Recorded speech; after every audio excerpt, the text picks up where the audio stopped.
안녕하셨습니까?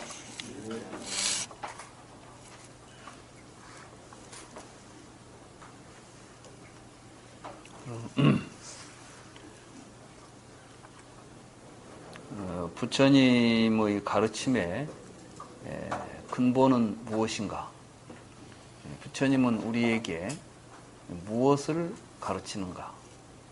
불교를 공부하는 우리들이 가장 먼저 알아야 될 내용들이 아닌가 이렇게 생각을 합니다. 우리는 대부분 불교는 생사 문제를 해결한다 이런 표현들을 합니다. 전통적으로 생사 문제라는 표현을 하고 있습니다만은 과연 그것이 우리들에게 얼마만큼 실감나게 정말 우리가 여러분들이 불교를 공부하러 오셨는데 생사 문제를 해결하러 오셨는지, 우리들이 그 생사 문제라는 불교에서 이야기하는 그 문제를 어떻게 이해하고 받아들여야 할지 이런 문제들에 대해서 좀 생각을 하지 않을 수가 없습니다. 그런데 실제로 부처님께서 부처님은 무엇을 가르치느냐고 묻는 질문에 대한 부처님의 대답은 생사 문제가 아니라 어떤 존재, 세상의 그 누구와도 다투지 않고 사는 법이다. 이게 부처님께서 내가 가르치는 가르침은 세상에서 모든 다른 존재들과 다투지 않고 사는 법이다. 그래서 불교는 무쟁법문이다. 그러려면 왜 우리에게 무쟁이 필요한가? 사실 다툰다고 하는 것은 비단 다른 사람과만 다투는 게 아니라 우리 자신의 삶 속에서는 자기 자신과도 다투면서 삽니다. 여러분들 자식이 자신에 대해서 내가 불만스럽고 내가 왜 이래? 그때 고통스럽죠? 나조차도 내 마음대로 안 되는 것입니다. 그런데 더더욱 또 세상을 향해서는 왜 또 이렇게 내 마음이 안 들고 내 마음대로 안 되는 일들도 많고 이런 게 많습니까? 이게 우리를 괴롭히지 않습니까? 사실 부처님께서 나는 세상 그 어느 누구와도 다투지 않는 법을 가르친다는 이 말씀 속에는 사실은 모든 괴로움에서 벗어나는 길을 가르친다. 이렇게 하시는 말씀과 근본적으로는 다름이 없는 이야기입니다. 그래서 우리가 이 불교를 공부하고 살아가는 우리들은 항상 내 주변의 어떤 사람들과도 서로 다투지 않기 위해서 노력하는 삶을 살아야 합니다. 결국 부처님께서 우리에게 가르쳐주는 여러 가지 보살의 삶, 보살 행위라고 하는 것도 보면 다투지 않는 삶이라고 할 수 있습니다. 부처님 전생에 가리왕에게 부처님이 인욕선인으로서 참을 수 없는 여러 가지 고통을 겪었지만 사지를 잘라내는 이러한 아픈 고통을 겪었지만은 그때 그 인욕선인은 자기의 사지를 잘라내는 가리왕에 대해서 악심을 품거나 그와 싸우려고 하지 않았습니다. 오히려 그 사람에게 자비심을 일으켜서 이와 같이 악독한 일을 나한테 하는데 다른 사람에게는 얼마나 더 하겠는가. 그러니 더 빨리 이 사람을 바른 마음으로 변화시켜서 이 사람이 다시는 악심을 가지고 다른 사람을 괴롭히지 않도록 해야 되겠다. 그렇게 하기 위해서는 내가 이 진리를 깨닫게 되면 가장 먼저 이 사람을 제도하리라. 이런 생각을 일으켰다는 것입니다. 그러니까 사실은 부처님이 일으킨 대자 대비의 마음도 알고 보면 궁극적으로는 다투지 않고 사는 법인 것입니다. 그런데 우리의 삶을 보고 있으면 곳곳에서 분쟁이 일어나죠. 세계적으로 보면은 지금 얼마나 많은 분쟁이 일어나고 있습니까? 마치 불교는 개인 수양을 하는 것이고 세계적인 또는 사회적인 문제에는 별로 관심을 갖지 않는 것이 불교의 본령인 것처럼 생각하는 경우도 있습니다. 그래서 사회 문제가 발생했을 때 불교는 그냥 수행만 하면 되지 왜 사회 문제에 간섭하느냐 이런 비판도 일부 있어 왔습니다. 그러나 불교는 문제가 있는 곳에는 외면하지 않는 것이 불교의 본령입니다. 결국 불교는 문제를 해결하기 위한 종교인 것입니다. 그것은 사성제에서도 드러납니다. 부처님께서는 나는 항상 괴로움과 괴로움의 소멸에 대해서 이야기한다. 이렇게 또 말씀하셨습니다. 그것은 무엇이냐 하면 부처님은 이 세상에 일어나는 문제와 그 문제를 어떻게 하면 해결할 것인가에 대해서 가르치고 있다는 것입니다. 만약에 이 세계가 전쟁, 여러 가지 갈등, 투쟁에 휩싸여 있다고 한다면은 부처님은 지금 그 이야기를 하실 것입니다. 지금 우리가 겪고 있는 갈등, 투쟁, 전쟁이 어떤 것인가? 그것은 왜 생긴 것인가? 우리는 그것을 어떻게 하면은 소멸시키고 평화롭고 행복한 세상을 만들 것인가? 이런 이야기를 부처님은 하셨을 것입니다. 그렇기 때문에 우리 불교를 공부하시는 분들이 항상 깊이 생각해야 될 것은 부처님께서 우리에게 가르친 가르침은 모든 갈등과 투쟁을 종식시키고 모두가 다 같이 행복하고 평화롭게 사는 세상을 가르친 것이다. 이렇게 이제 알아야 하지 않을까. 얼마 전에 저하고 이제 가까이 지내는 교수님이 자기 집안 사정을 하나 이야기하더라고요. 자기 사촌 누인가가 결혼을 했는데 이제 저쪽 그 경북 분인데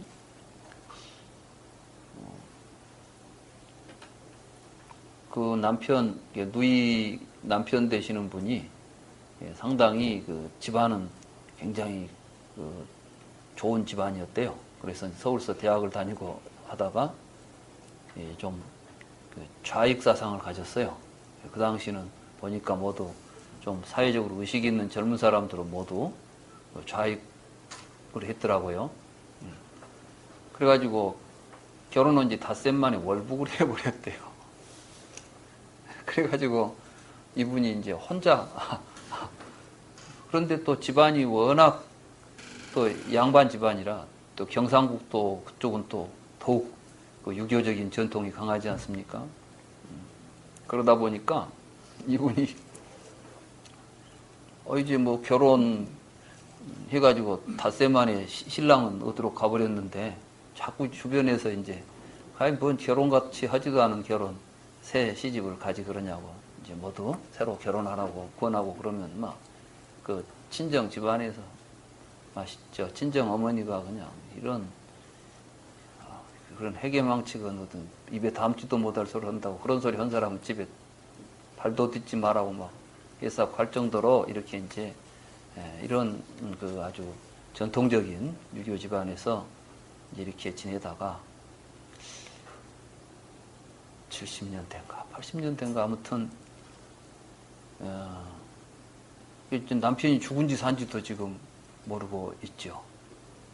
이산가족 찾기 그때 했잖아요. 80년대. 태도통 뭐 저쪽에서 소식이 없더래요. 그런데 그때 그 일가 친척 가운데서 또 여자가 월북한 여자가 있었대요. 그 월북한 여자가 어느 날 그 동네에 나타난 거예요. 그래가지고 자기 이제 누나, 그러니까 제가 잘 아는 교수님 그 누나를 저녁에 찾아와가지고 이제 그쪽 이야기를 하고 이제 소식도 묻고 막 이러고 하고 있는데 그 이제 시아버지가 그걸 본 거예요. 들어와서 보고 이게 이제 그 시가에 그 신우이쯤 되는 사람이 이쪽에 이제 같이 월북을 했던 것이죠. 보고는 이제 네가 여기 웬일이냐? 당장 가라. 그리고 다시는 오지 말고 나는 오늘 너를 본 적도 없고 너도 오늘 여기로 온 적도 없다. 그리고는 이제 막 그런 경우들이 많았던가 봐요. 이제 월북한 사람들이 내려와서 간첩으로 내려와가지고 그렇게 해서 이제 보냈는데 그게 사람이 잡힌 거예요. 그래가지고 이제 그 식구들이 다 이제 가서 그 이제 여러 가지 이제 수사를 당하고 뭐 이런 이야기들을 하더라고요. 근데 그 이제 저는 이제 뭐 세세한 그런 어떤 이야기보다도 과연 우리들이 이 삶을 살면서 겪게 되는 여러 가지 고통들이 과연 어떻게 개인적인 문제만 가지고 일어나는 개인의 문제겠느냐. 우리 사회가 남북으로 갈등을 겪고 있기 때문에 그것 때문에 아마 그 사건 정도는 아주 그래도 이제 아무 뭐 별다른 것이 없었기 때문에 뭐 별로 들은 이야기도 없고 뭐 막 앉아서 뭐 이야기를 하려고 하는데 시아버지가 들어와가지고 쫓아내가지고 사실 그런 것밖에 없다. 그래서 이제 뭐 해보니까 별로 없어서 이제 얼마 동안 거기서 수사를 받고 나왔다는 이야기를 하더라고요. 근데 이제 이런 소식 이야기들이 우리 주변에 보니까 수도 없이 많잖아요. 아마 여기 계신 여러분들도 이리저리 지금 따져보면 그런 그 민족의 어떤 분쟁 때문에 크고 작은 많은 아픔들을 안고 있을 것입니다. 왜 이런 일들이 벌어지는가? 부처님은 이런 일에는 전혀 관심이 없었을까? 뭐 우리가 이런 생각도 좀 하게 됩니다. 근데 마치 이제 니까야에 보니까 꿀덩어리경에서 지난번에 꿀덩어리경 공부했죠? 지난번에 꿀덩어리경 우리가 공부하지 않았습니까? 했죠? 거기 보면은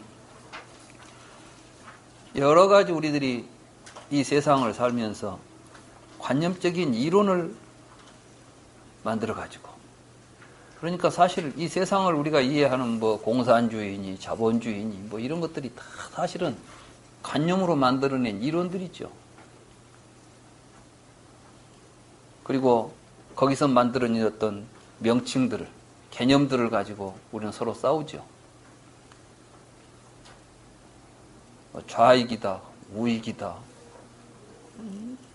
우리들이 지금 어떤 한편에 서게 되면 다른 한편은 적이 되고 우리가 얼마나 많은 이런 관념적인 이런 분별을 가지고 서로 대립하고 갈등하고 있습니까? 이런 것들을 부처님께서는 이게 다 우리들의 잘못된 망상에서 비롯된 것이다. 이런 것들을 통해서 우리가 그것을 기뻐하고 그것을 탐닉하지 않으면 우리들에게 모든 괴로움의 문제가 사라질 것이다.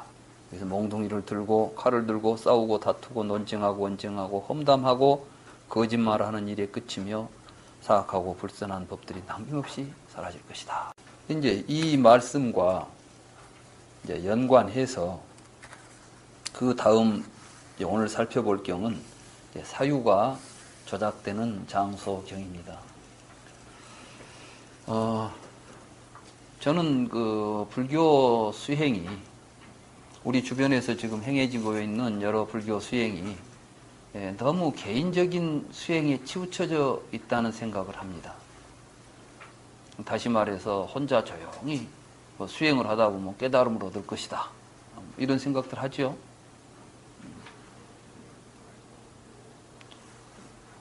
화두를 들고 수행을 한다는 것도 사실은 개인적인 깨달음 추구하는 작업인 것 같고, 요즘 우리 주변에서 이제 남방불교 수행법이라는 것도 보면 모두 다 개인적인 수행법인 것 같습니다. 그런데 제가 항상 궁금했던 것은 왜 이러한 수행법들하고 부처님께서 우리에게 가르쳐 주신 교리하고 서로 이렇게 잘 맞아떨어지지를 않느냐는 것입니다. 쉽게 말하면 부처님께서 내가 깨달았다고 우리에게 가르쳐 주신 가르침은 12연기와 사성제 아닙니까? 12연기와 사성제의 도리가 우리가 수행을 하면 그것이 깨달아져야 될 거 아니겠어요? 우리가 수행을 하면 부처님께서 깨달았다고 하는 진리가 무엇인지 우리에게 확실하게 자각이 되고 그 진리를 통해서 우리 스스로가 괴로움이 어떻게 생성되고 어떻게 소멸되는지를 알아서 생성된 괴로움은 생성되지 않도록 막고 이미 생성된 괴로움을 우리가 소멸하는 길을 찾아서 그 길을 소멸해 갈 수 있는 길이 열릴 터인데 이런 것들이 좀 뭔가 우리에게는 제대로 알려지지 않고 있지 않는가 이런 생각이 항상 들었던 것인데 저는 이제 불경을 직접 공부하면서 느낀 것은 우리가 대부분 지금 불교를 공부할 때 불경을 통해서 공부하는 게 아니라 불교를 공부했다는 사람을 통해서 공부를 합니다. 그렇죠? 그러니까 이제 누구한테 가서 법문을 듣는다거나 또는 어떤 사람이 쓴 책을 통해서 우리가 불교를 이해하게 되지 않습니까? 직접 여러분들이 불경을 볼 수 있는 기회가 많지 않았죠. 그래서 저는 저도 여러분들처럼 처음에 불교를 공부할 때는 절에서 법문을 통해서 또는 학교에서도 어떤 책을 통해서 불교를 공부하다 보니까 사람마다 좀 다른 이야기도 하고 이론도 다르고 그래서 직접 불경을 한번 읽어야 되겠다. 저는 이제 불경을 직접 공부할 수 있는 그러한 또 복이 좀 있어서 제가 그걸 전공하게 되고 그걸 공부하는 과정에서 끊임없이 느꼈던 것은 왜 부처님의 말씀과 불교를 공부했다는 사람의 이야기가 일치하지 않냐는 것입니다. 그래서 저는 이제 다른 것보다 부처님의 가르침, 부처님의 말씀에 의지해서 불교를 공부하는 것이 옳겠다. 이런 생각을 가지고 이 경을 같이 읽어야 되겠다. 그래서 이제 번역을 시작했던 것입니다. 그래서 지금 이제 그런 번역된 경이 여러분들과 지금 공부하고 있는 이 마지막 니까야가 그렇게 해서 지금 번역된 경입니다. 이 경을 읽어보면 오늘 우리가 읽을 사유가 조작되는 장소 경이라는 것은 이게 이제 불교 수행의 선정 수행에 대한 이야기를 하고 있는 경입니다. 그런데 이 선정 수행의 경이 아마 여러분들이 지금까지 어디서 보았던 수행법과는 전혀 다른 그런 이야기가 전개되고 있다는 점을 발견하시게 될 것입니다. 그래서 우선 같이 합송을 하고 이제 이 내용에 대해서 살펴보는 시간을 갖도록 하겠습니다. 144쪽입니다.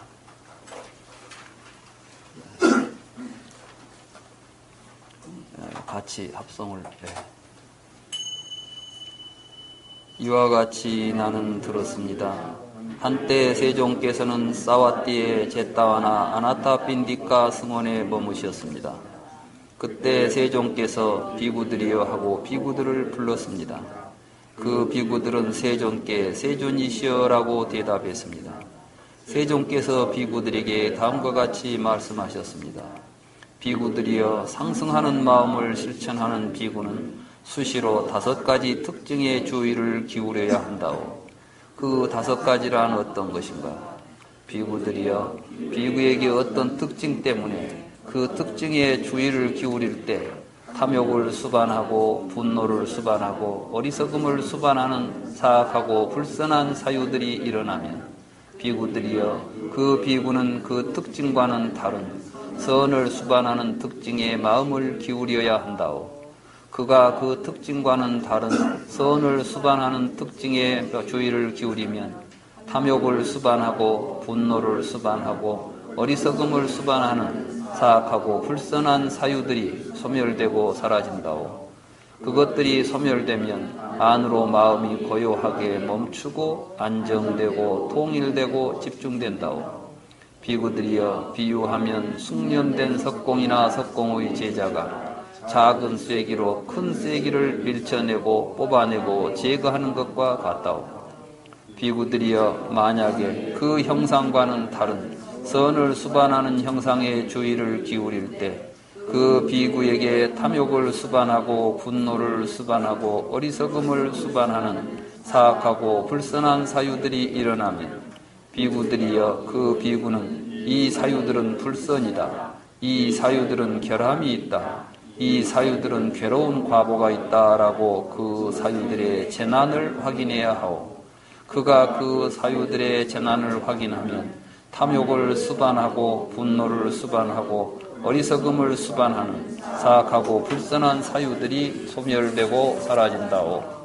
그것들이 소멸되면 안으로 마음이 고요하게 멈추고 안정되고 통일되고 집중된다오. 비구들이여 비유하면 치장하기를 좋아하는 젊은 처녀나 총각이 죽은 뱀이나 죽은 개나 죽은 사람을 목에 걸쳐주면 곤혹스러워하고 부끄러워하고 싫어하는 것과 같다오. 비구들이여 만약에 그 사유들의 재난을 확인할 때 그 비구에게 탐욕을 수반하고 분노를 수반하고 어리석음을 수반하는 사악하고 불선한 사유들이 일어나면 비구들이여 그 비구는 그 사유들에 대하여 주의를 집중하지 않고 주의를 기울이지 않도록 해야 하오.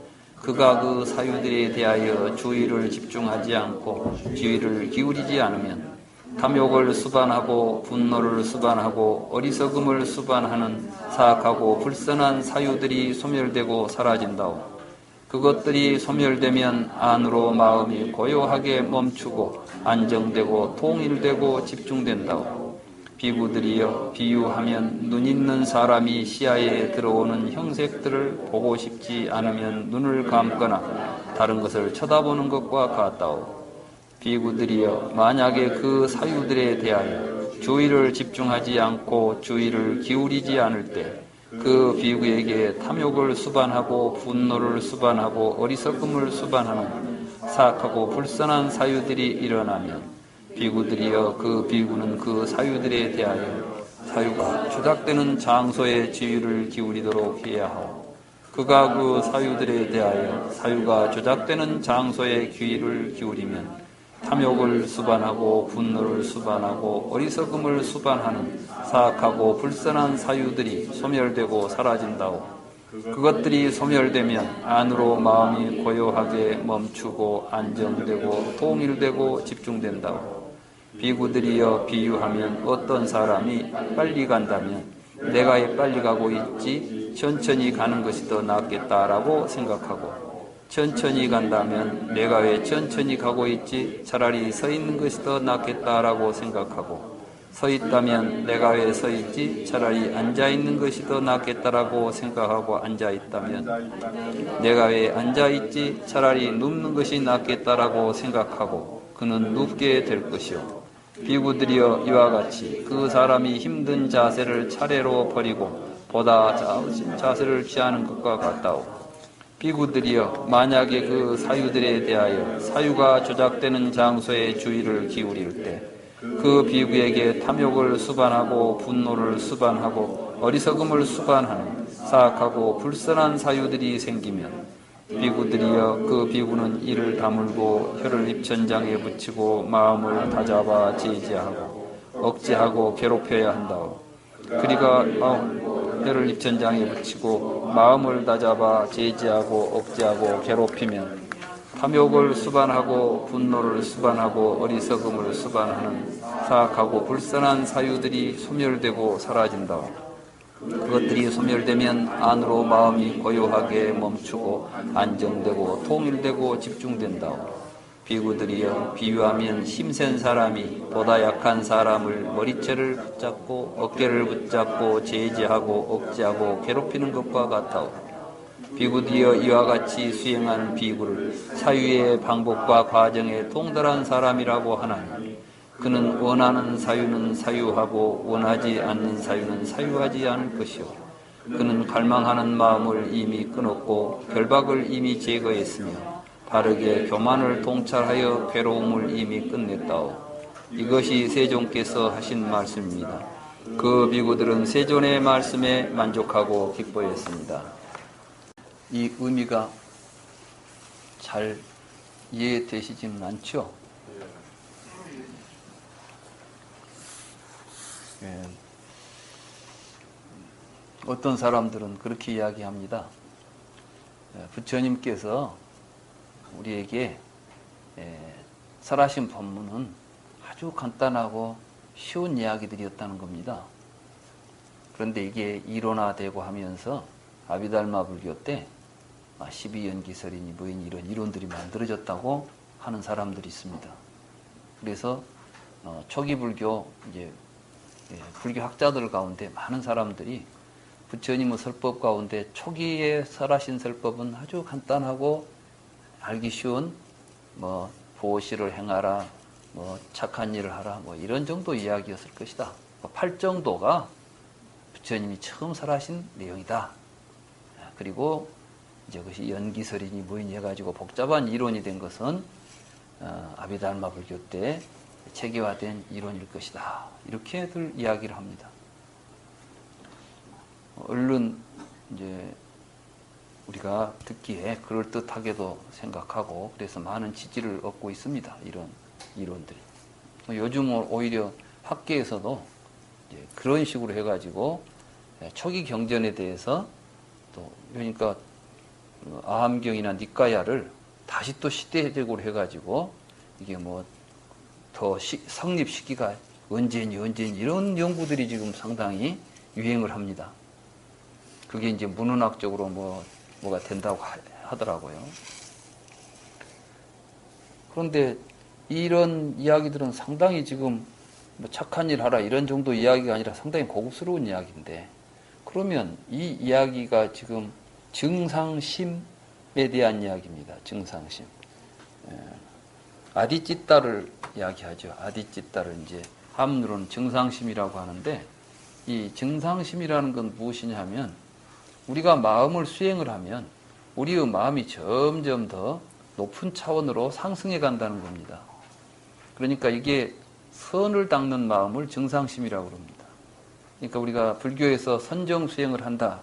말하자면 불교 수행의 목적은 뭐냐 하면 우리의 마음을 점점 더 높은 단계로 향상시켜가는 공부라는 것이죠.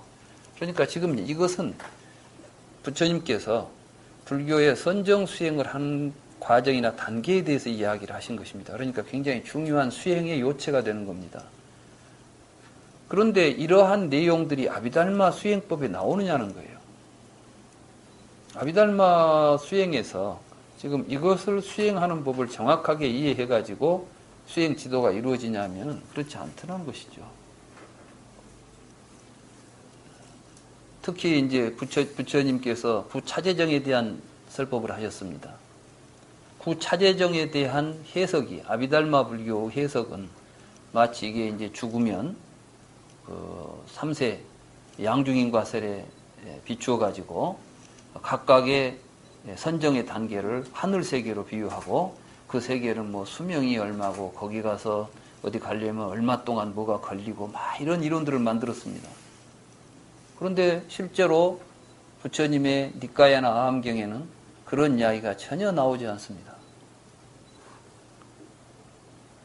그렇다면 이 수행의 이 과정 자체가 지금 아비달마 불교에서 만든 것일까요? 그 수행의 과정에다가 그 해석을 붙인 게 아비달마 불교 때 만들어진 것 같습니까? 제가 볼 때는 이 수행의 본래 의미를 잘못 이해하고 그리고 부처님께서 우리에게 깨달아서 가르쳐 주신 3세 양중인과설로 해석되고 있는 12연기설도 부처님의 어느 가르침에도 불경에 보면 3세 양중인과로 해석한 적이 없습니다. 지금 이 번역된 책 속에도 연기에 대한 이야기가 나오지만 3세를 윤회한다는 이야기가 나오던가요? 오히려 우리는 처음에 과거에 내가 무엇이었을까? 죽으면 어디로 갈까? 이런 생각을 부처님은 이것은 이치에 맞지 않는 생각이다. 이런 가르침을 펴셨거든요. 이것은 무엇을 의미하냐 하면 부처님 당시 인도사에는 윤회설이 너무나 일반화되어 있는 곳입니다. 마치 중세 때 모든 사람들이 죽으면 천당에 간다는 사실을, 죽으면 죽어서 천당이나 지옥에 간다, 하나님의 심판을 받는다는 것을 의심하는 사람이 있었겠습니까? 없었겠죠? 여러분들이 지금 알고 있는 어떤 지식들이 그것이 굉장히 견고하고 확실하고 완전한 것이라고 생각합니다.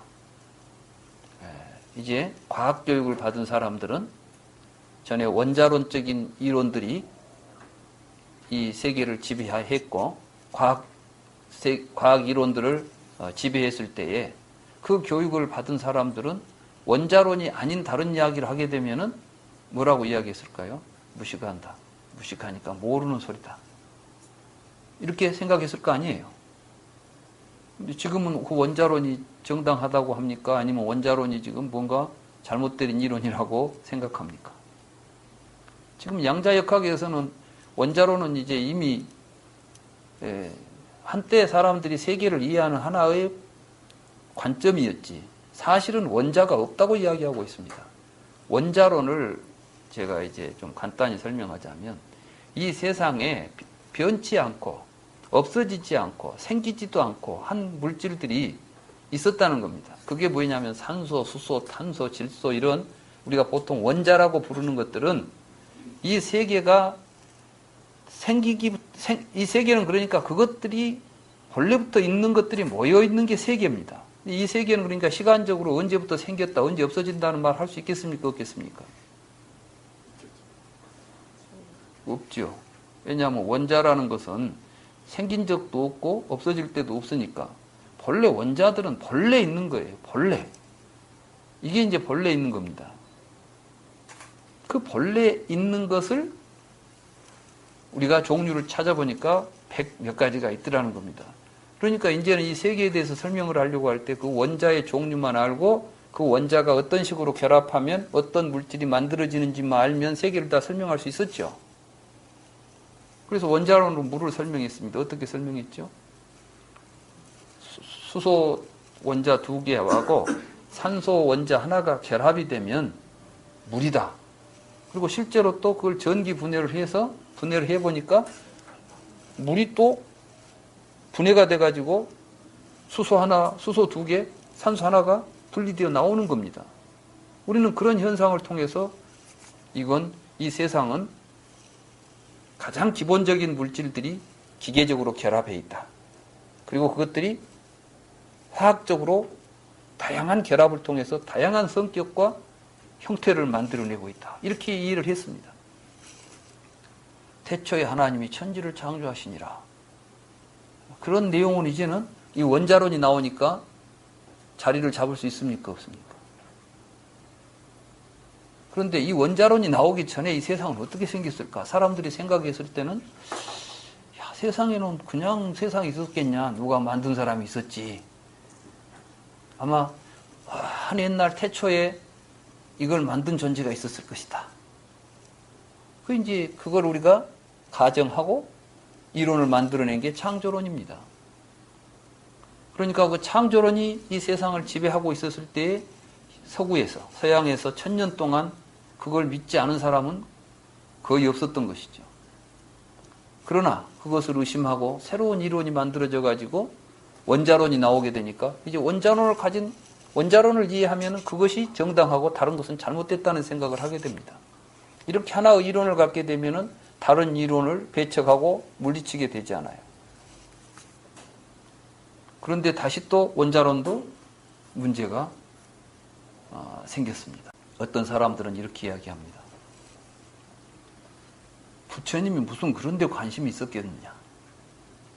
부처님은 인간이 어떻게 하면 괴로움에서 벗어날 수 있는가, 이런 걸 우리에게 가르쳤기 때문에 불교는 그저 착한 일하고 좋은 업을 지어서 바르게 살아라. 부처님은 윤리교사지 철학자가 아니고 과학자도 아니고 형이상학자도 아니라는 것입니다. 그런데 부처님 말씀을 직접 읽어보면 부처님은 오히려 우리에게 착하게 살아라 하는 말씀도 많이 하셨지만은 정말 중요한 이야기를 할 때는 우리가 알아들을 수도 없는 엄청난 철학적인 이야기를 하고 계신다는 점을 우리가 확인할 수 있습니다. 지난번에 꿀덩어리경에서도 우리가 서로 다투지 않고 사는 법을 가르친다 그러니까 다투지 않고 살려면 어떻게 해야 됩니까? 서로 용서하고 사랑하면 되느니라. 이거 기독교 하나님 예수님식이잖아요. 예수님은 사랑하라. 예수님 말씀이 어떤 철학적인 교리가 있던가요?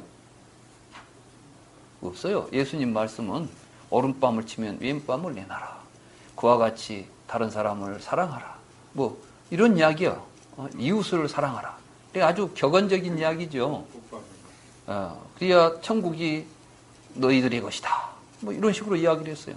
부처님의 법문은 그런 이야기가 없는 건 아니지만 더욱 중요한 것은 지금 우리가 어떻게 하면 다투지 않고 삽니까? 그러니까 뭐라고 말씀하셨어요?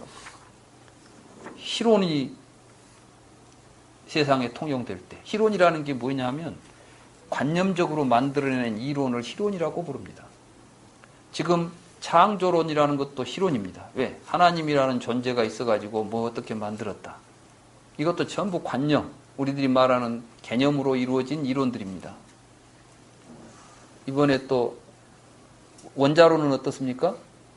원자론은 보니까 원자라는 놈이 모여가지고 세상이 이루어졌다. 이렇게 이론한 거 아니에요. 이것도 희론입니다. 그런데 최근에 양자역학은 지금까지 우리가 생각했던 모든 그러한 그 희론의 내용들이 문제가 있다는 것을 이야기한 과학이론이라는 데서 지금까지 우리가 생각했던 과학과는 좀 다릅니다. 그래서 이 양자론 자체가 어떠한 개념을 가지고 이론화하려고 하면은 이론이 되지 않는 이론입니다. 그래서 이제 그때 양자역학의 그 토대를 놓았던 훌륭한 과학자들이 몇 분 계십니다. 하이젠베르크라거나 또는 그 슈레딩거 이런 사람들이죠. 또는 뭡니까 그 모어 같은 모어, 하이젠베르크, 슈레딩거 이런 사람들은 이제 기존에 있는 말하자면 세상에는 공간이 있고 공간 속에는 물질이 있고 물질들이 어떠한 법칙에 의해서 움직이고 있다. 이게 이제 물리학이거든요. 이게 공간의 존재가 실제하고 공간 속에는 공간은 그러니까 아무것도 없는 존재입니다. 허무의 존재. 이 허무 존재에 시간과 공간을 점유하고 있는 시간적으로 공간적으로 어디에 어느 시점에 어디에 위치하고 있는 것들이 있다는 겁니다. 이것은 우리와는 상관없이 그 자체로서 존재하는 것들이 있습니다. 이런 걸 우리가 이제 실체라고 말합니다. 실체. 이러한 실체들이 세상에 꽉 차 있고 이것들이 기계적으로 움직이는데 역학적인 법칙에 의해서 움직인다. 그 역학 법칙을 뉴턴이라는 사람이 물질이 가지고 있는 모든 운동 법칙을 다 설명해냈어요. 여러분들이 아는 뭐 관성의 법칙, 뭡니까? 그 다음에 뭐 작용, 반작용의 법칙, 이런 거 있죠? 4대 법칙이라고 그러죠. 그걸로 모든 걸 우리가 이제 설명하고 예측할 수 있다고 생각했던 과학이론, 이걸 우리는 이제 원자론적 기계론이라고 부르는 것입니다. 그런데 그러한 이론을 가지고 세계를 설명하려고 보니까 설명되지 않은 사건들이 이제 현대에 들어서 나타나기 시작했습니다. 그게 첫째, 어디에서 드러나게 되냐 하면은 우리들의 눈으로 볼 수 있고 우리가 직접 감각적으로 지각할 수 있는 세계에서는 안 일어납니다. 그런 현상들이 안 보입니다. 잘. 그런데 과학자들이 이제 더 현미경 같은 더 미세한 것을 볼 수 있는 관측 도구들이 만들어져요. 그래서 이런 걸 가지고 그것들을 더 세심하게 분석하고 하다 보니까 어떤 현상이 벌어지게 됐냐 하면은 있다는 것이 뭐지? 하는 의문을 일으키게 됩니다. 이제. 지금 제 이야기가 왜 갑자기 지금 불교 이야기 하다가 왜 갑자기 또 하여간 이 교수 이야기는 종잡을 수가 없어요, 이게. 왜냐하면은 천방지축이야 막 여기 갔다 저기 갔다 근데 아니에요. 다 상관이 되니까 하는 이야기입니다. 어떤 면에서 보면 부처님은 3000년 전에 2600년 700년 전에 지금 현대 과학에서 생각했던 이러한 사유까지를 시대를 앞질러서 이미 다 통찰하시고 그런 것들을 다 깨달았다는 분이라는 것을 제가 여러분들에게 지금 이야기하려고 하는 것입니다. 그러니까 막 시대를 뛰어넘어서 막 몇천 년이 왔다 갔다 하는 거예요, 지금. 갑자기 여기서는 막 1000년, 2000년의 시간도 아닙니다, 지금. 그런데 그게 뭐였냐면, 첫째 하이젠베르크라는 사람이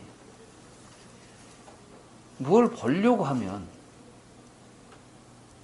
객관적으로 안 보인다는 겁니다. 이제 그 양반은 처음에 원자를 관측하려고 하고 원자의 핵을 중심으로 전자가 돌고 있기 때문에 전자가 돈다는 것은 속도와 위치를 가지고 있겠죠. 태양의 주위를 지구가 돌고 있습니다. 이걸 우리가 이제 관측할 수 있죠. 아마 인공위성을 저 높은 데 뛰어가고 높은 데서 이렇게 보고 있으면은 분명히 계속 관측하면 태양을 중심으로 지금 태양계의 여러 행성들이 도는 모습을 관측할 수 있을 겁니다. 그런 것처럼 핵을 중심으로 해서 전자가 지금 돌고 있으면 만약에 그게 전자가 있어갖고 돈다면은 반드시 궤도가 있을 거 아니에요. 전자라는 물질이 있어갖고 도니까. 그런데 그걸 관측하려고 하면은 우리에게는 뭐가 필요하냐면은 빛이 필요합니다. 관측은 반드시 눈으로 봐야 된다는 것은 빛이 없는 곳에서는 볼 수가 없죠. 그런데 빛도 에너지가 있어가지고 전자가 워낙 에너지가 적은 단위이기 때문에 빛이 쪼이는 순간 전자가 궤도를 이탈한다는 거예요. 그러니까 보려고 보면은 위치가 없어져 버리는 거예요. 그러니까 위치와 속도를 동시에 측정이 안 되는 거예요, 이게. 그래서 그럼 우리가 뭘 보고 있는 거야, 지금? 우리가 지금 보니까 과학에서 제일 먼저 과학이 주장했던 게 뭐냐면 눈으로 직접 본 것만이 진실이라는 거예요. 이게 이제 경험주의입니다. 눈으로 직접 본 것만이 진실이고 사유나 뭐 이런 걸 할 게 아니라 직접 보는 것으로 이야기해보자. 이게 과학적인 실험이고 관찰이죠. 그래서 과학은 실험과 관찰입니다. 그런데 관찰을 하려고 보니까 관찰 자체가 잘 안 되는 거예요. 그래서 이제 내놓은 이론이 불확정성 원리입니다. 내가 뭘 본다는 것 자체가 사실은 뭘 이야기하고 있냐면은 그것이 보기 전의 상태와 동일한 상태가 아니라는 거예요. 확정되어 있는 걸 보는 게 아니라는 거죠. 그래서 이제 비유하기를 지금까지 과학은 무대 위에 연극이 올라오면 연극을 보고 뭘 우리는 짐작할 수 있냐면은 시나리오를 짐작할 수가 있습니다. 연극의 배우들이 하는 대사를 싹 기록하면은 시나리오겠죠? 그죠? 등장한다. 문이 열린다. 그러면 이제 시나리오에 막이 올라간다. 문이 열린다. A가 등장한다. A가 걸어가서 누구에게 뭐라고 말을 한다. 이런 게 다 나올 거 아니에요. 그럼 그대로 지금 배우들은 연기할 거 아닙니까? 과학은 무엇이었냐면은 우리들은 관찰자가 돼가지고 자연이라고 하는 현상을 잘 관찰해 보면 자연이라는 것이 가지고 있는 시나리오를 우리가 발견할 수 있다는 건데 이게 자연 법칙입니다.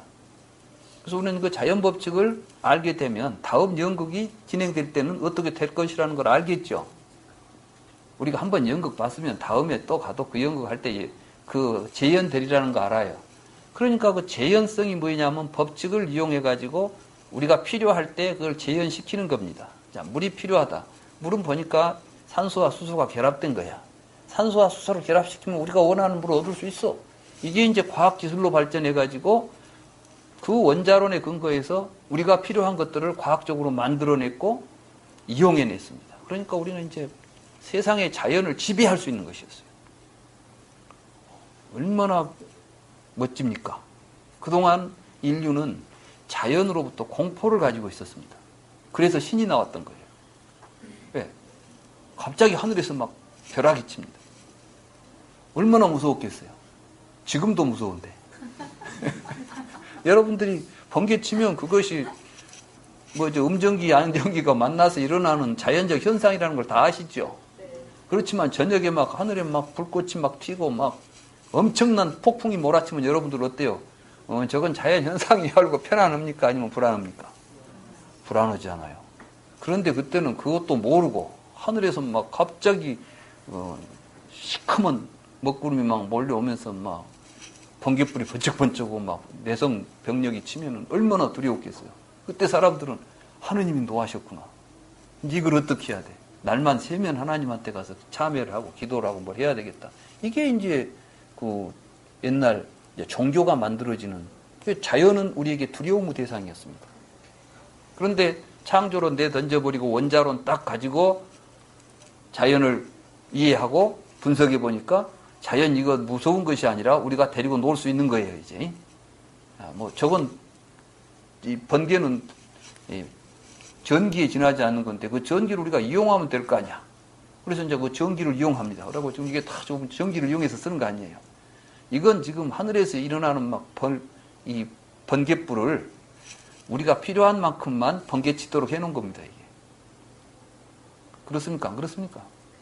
그 양전기, 음전기가 만나면 방전돼서 빛이 나는 건데, 그것을 우리가 필라멘트나 또는 어떤 지금은 더 고급 기술로 그것이 이 광자로서 전기 에너지가 빛 에너지로 전환시켜 놓은 거예요, 이게.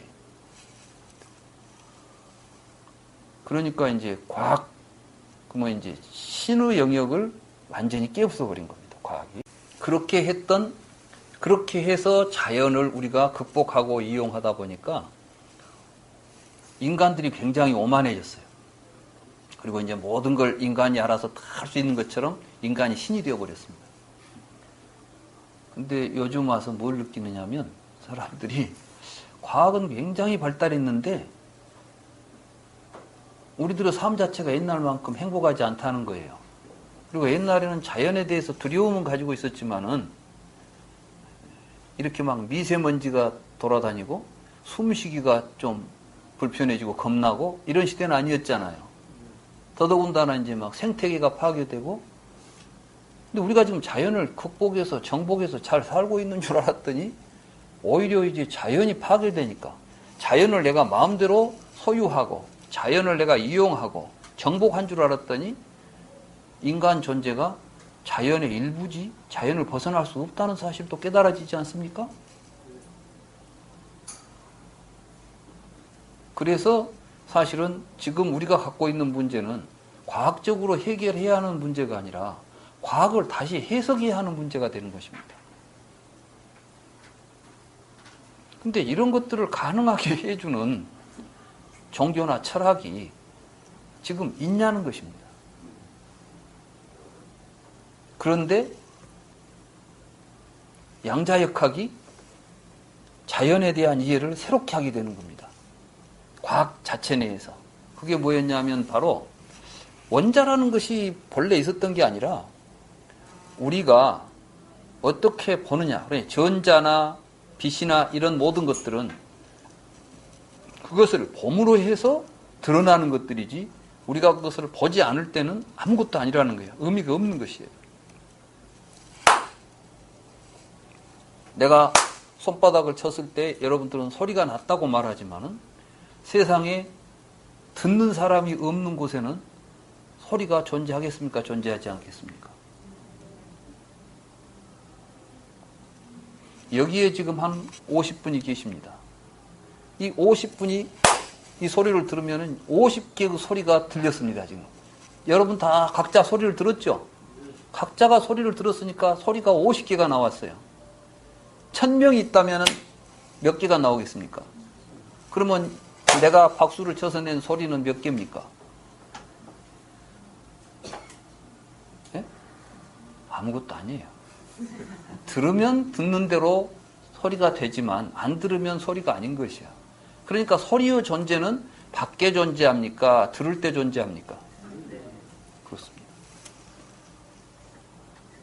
이제 자연이 나와 독립적으로 있어가지고 내가 자연을 이용해야 되는 대상이 아니라 사실은 내가 있으니까 드러나는 자연이에요. 그러니까 자연과 나는 본래 둘입니까? 하나입니까?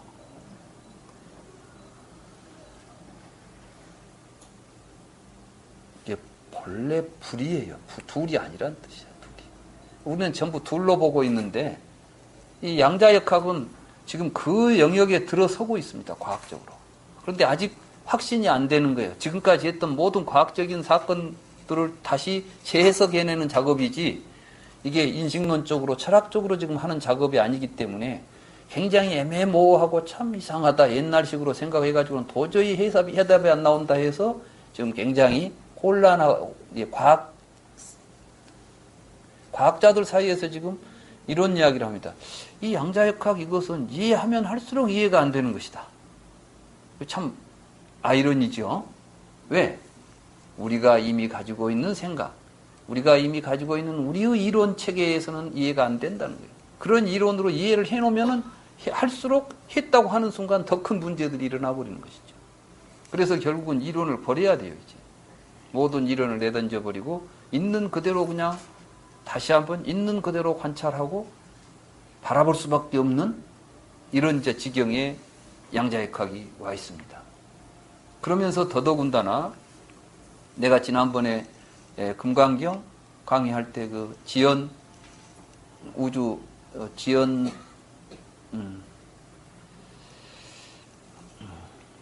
우리가 과거를 이야기한다면 우리는 항상 현 시점을 가지고 과거를 이야기할 수밖에 없죠.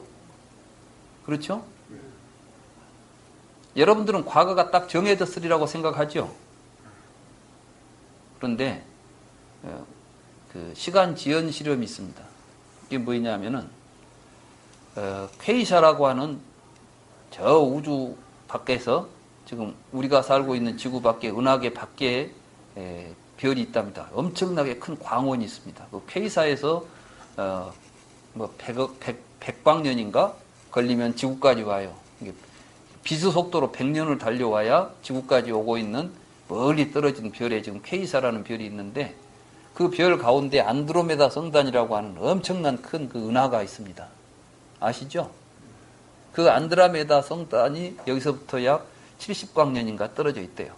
그러니까 이제 100광년 너머에가 퀘이샤가 있고 그 30광년 지나면은 안드로메다 성단이 있고 안드로메다 성단 지나서 70광년 지나면 우리 지구가 오는데 우리는 그때 저기서 빛이 이제 그 퀘이샤에서 나온 빛이 이렇게 그 중력 렌즈라고 이 큰 이제 엄청난 중력이 생기면 빛이 굴절을 해요.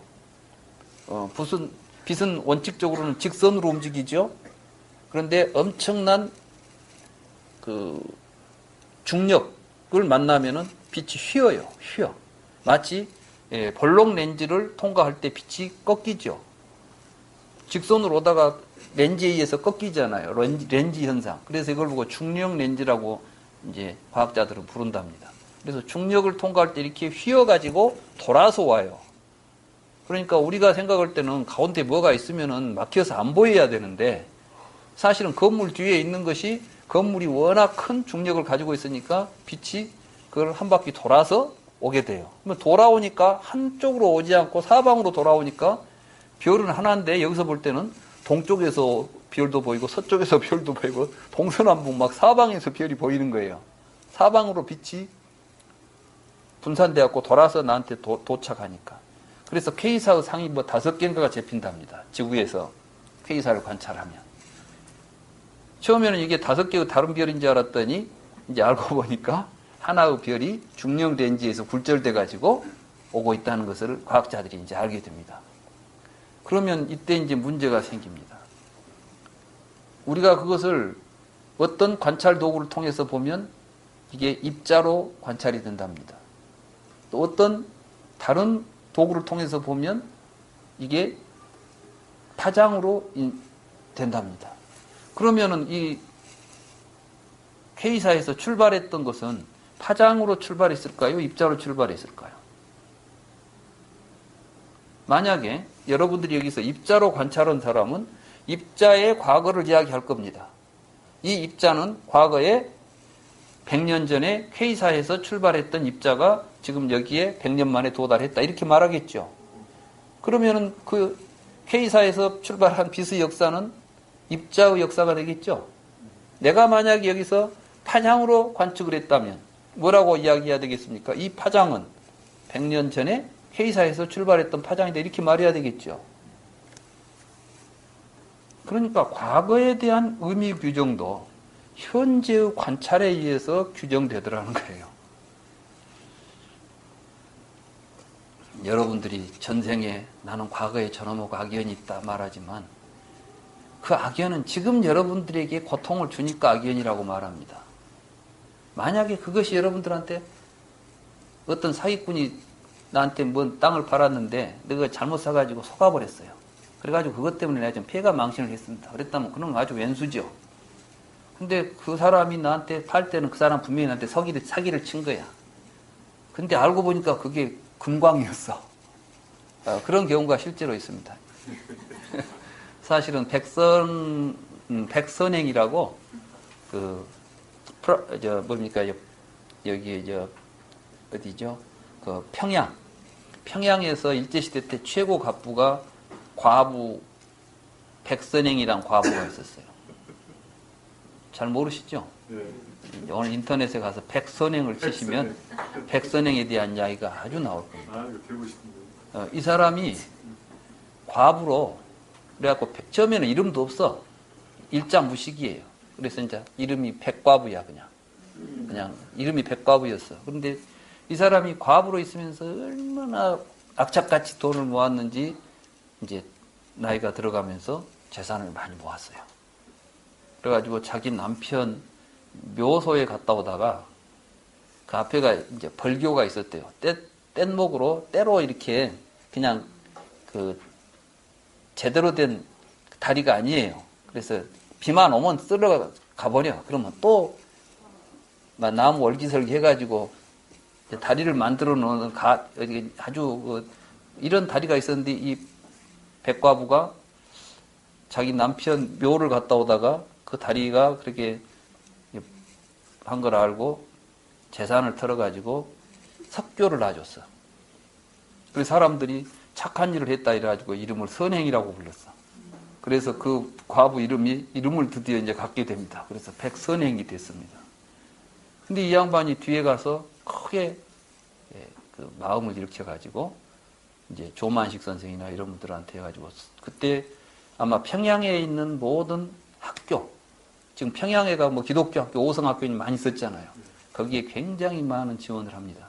그래서 기독교계에서는 백선행을 막 기독교인이라고 선전하는데 사실은 기독교인은 아니에요. 근데 이 양반이 어떻게 해서 큰 부자가 되느냐? 이 과부가 돈 있다는 이야기를 듣고 평양의 사기꾼이 그 쓸데없는 돌산, 석산을 좋은 땅이라고 속여가지고 팔아먹어버린 거예요.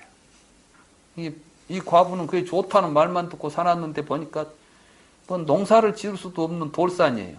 완전히 뭐 황무지 같은 산이야. 근데 이게 석회암과 이 바위가 전부. 일본에서 이제 여기다가 이제 그 시멘트 공장을 세우려고 보니까 그 원석이 나와야 되잖아요. 석회암이. 근데 보니까 그가 이제 석회암이 그냥 그 산 덩어리가 다 석회암 덩어리라. 그러니까 이제 와가지고 그 산을 사겠다고 한 거예요. 그러니까 뭐 10배인가 100배인가를 불러요. 이제 그 당시 시가에. 그래가지고 일거에 평양에서 최고 갑부가 됩니다.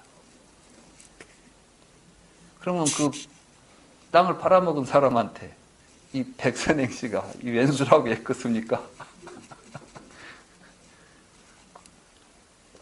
여러분들이 제가 왜 이 이야기를 하냐 하면 우리는 모든 것들이 마치 이미 있는 것들이 많은 것처럼 보이지만 모든 현재와 과거와 미래를 모두 결정하는 것은 지금 여기 이 순간입니다. 여러분들이 여기서 어떤 생각을 일으키냐에 따라서 과거의 모든 것들이 좋은 인연이 될 수도 있고 과거의 모든 것들이 악연이 될 수도 있는 거예요. 그래서 가장 중요한 것은 지금 여기입니다. 여기에서 모든 것이 벌어지고 있습니다. 아까 우리 스님께서 항상 지금 여기를 이렇게 이야기하잖아요. 이게 연기예요. 그래서 이걸 깨달은 사람, 여기에 충실한 사람, 여기를 바로 보고 있는 사람. 이 사람은 과거의 모든 것들도 자기가 다 다시 소화해가지고 그걸 좋은 식으로 해석해버리면 좋은 인연이 되겠죠. 그게 아까 이야기한 누굽니까? 백과부도 그렇지만은 부처님들이 다 그렇게 하신 분들이야. 가리왕이 사지를 절절히 찢어냈던 그 인연도 여기에서 어떻게 생각합니까? 이 부처님은 지금 내가 인욕을 닦는데 나에게 좋은 인욕의 기회를 주고 있는 사람이다. 나를 지금 괴롭히는 사람을 저런 왼수가 없다. 이렇게 보고 있으면 이제 악심만 일어나겠죠. 그렇지만 참기 어려운 고통이 일어날 때 그걸 어떻게 관찰하느냐. 내가 지금 인욕 수행을 할 수 있는 좋은 기회를 얻었구나. 이렇게 그걸 받아들이니까 그 사람이 원망으로 느껴지는 게 아니라, 그래서 이제 가리왕의 본생담이 있어요. 부처님 본생담 가운데 이제 가리왕과 연결되어 있는 본생담에 보면 어떤 본생담에는 가리왕이 이제 사지를 잘라놓고 이래도 네가 나한테 원망하는 마음이 없느냐 그러니까 저는 대왕에게 원망하는 마음은커녕 오히려 참으로 감사의 마음을 느낍니다. 그러니까 이제 사지를 잘라놓으니까 감사하다니까 이제 겁이 나는 거예요. 그럴 거 아니에요. 여러분들이 만약에 막 주먹으로 쪼대봤더니 아이고 감사합니다. 그러면 저놈 도대체 어떤 놈인지 얼마나 겁이 나겠어요. 그럼 당신 도대체 왜 그렇게 그런 말을 하는 것입니까? 그래서 이제 더 이상 이 힘이 없어서 겁이 나가지고 손에 들고 있던 칼을 잡지 못하고 칼을 땅에 던져버리고 이제 오히려 그 보살한테 물었다는 거예요. 당신 도대체 왜 그런 말을 하고 있는 것입니까? 그러니까 나는 인욕을 닦는 선인으로서 오늘 당신을 만나지 못했다면 얼마나 많은 겁을 더 시간을 허비해야 했겠습니까? 그러나 오늘 내가 당신을 만나서 인욕을 다 끝낼 수가 있었습니다. 그러니 당신은 내 은인입니다. 그래서 이제 여기서는 그렇게 이야기합니다. 그래서 내가 은혜를 보답하기 위해서 내가 깨달음을 얻으면 제일 먼저 당신에게 그 깨달음을 전하겠습니다. 그 결과가 교진녀였다는 거예요. 그 가림. 그러니까 우리는 우리에게 지금 주어진 어떤 것을 우리가 어떤 식으로 받아들이냐, 내가 어떤 식으로 생각하느냐에 따라서 얼마든지 좋은 인연으로 발전시킬 수도 있고 이것을 나쁜 인연으로도 발전시킬 수가 있습니다. 어떤 경우에는 충고한다고 죽여본 살인사건도 있죠. 네가 뭔데 나한테 충고를 해. 우리가 선의로 그러면 안 되죠. 이렇게 하니까 네가 뭔데 해가지고 이런 사건도 우리 비일비재하게 보죠. 불교에서는 선악이 따로 없습니다. 이걸 정확하게 이제 이해하고, 그래서 불교를 공부하는 사람들은 모든 악연을 다 좋은 인연으로 변화시킵니다. 이런 거 보고 이제 화중생련이다. 불꽃 속에서 연꽃을 피워내는 게 불교다. 불꽃 속에서 어떻게 연이 피어나겠습니까? 그런데 이런 게 화중생연이라 다른 상황 같으면 서로 전쟁이 일어나고 얼마나 큰 불화가 일어났겠습니까? 그렇지만 그 속에서 아름다운 깨달음의 꽃으로 이것을 승화시킬 수 있는 것, 이게 불교라는 말씀이죠. 그런 것들이 그냥 착한 일하고 사세요, 이런 데서 나온 게 아닙니다. 이건 정말 이 우주에 대한 우리 인간의 심성에 대한 가장 근본적인 이런 깨달음, 이런 것들이 없이는 있을 수가 없습니다. 근데 저는 이제 우리가 방금 읽었던 사유가 조작되는 장소경을 보면 이제 그렇게 해서 우리가 어떻게 해서 우리의 마음을 어디로 갖고 갈 것인가, 우리가 어떻게 사유를 해갈 것인가, 그런 내용을 잘 보여주고 있을 뿐만 아니라 이게 이제 구차재정과 연결되어 있는 경입니다. 물론 이 속에는 구차재정 이야기가 나오지도 않죠. 저는 이 경을 읽는 순간 구차재정에 대해서 좀 더 정확하게 이해할 수 있었다고 저는 이걸 보고 더 읽었어요. 특히 사유가 조작되는 장소, 이게 이제 구차재정 가운데서 무색계 사선정을 이야기합니다. 공처, 식처, 무소일처, 비상, 비비상처. 지금 여기는 지금 제가 지금부터 그 설명을 해드릴 테니까 잘 살펴보시고, 불교 수행이라는 게 단순히 앉아서 하는 게 아니고 정말 깊은 성찰과 모든 것들을 올바로 볼 수 있는 그런 깊은 그 사색이 필요하구나. 그런 걸 통해서 우리가 좀 더 확신을 가지고 부처님 법을 이해하고 깨달아가고 실천할 수 있겠구나. 이렇게 생각할 수가 있습니다. 이 비구들이여 상승하는 마음을 실천하는 비구는 수시로 5가지 특징의 주의를 기울여야 한다고. 여기서 상승하는 마음은 우리 마음은 우리가 고정되어 있지 않다는 것입니다. 그래서 이제 부처님의 가르침을 따라서 잘 수행을 하면 여러분들의 마음이 점점 더 고상한 마음, 훌륭한 마음으로 발전해 간다는 겁니다. 여기서 이제 증상심이라고 그래요. 증상심. 향상된다. 그래서 비구들이여, 비구에게 어떤 특징 때문에 어떤 특징의 주의를 길 때 탐욕을 수반하고 분노를 수반하고 어리석음을 수반하는 이런 게 뭐냐면 이제 우리들은 오용락 이런 것들에 처음에 이제 이런 것 하면 기분이 좋으니까 이런 데다 여러분들이 신경을 많이 씁니다.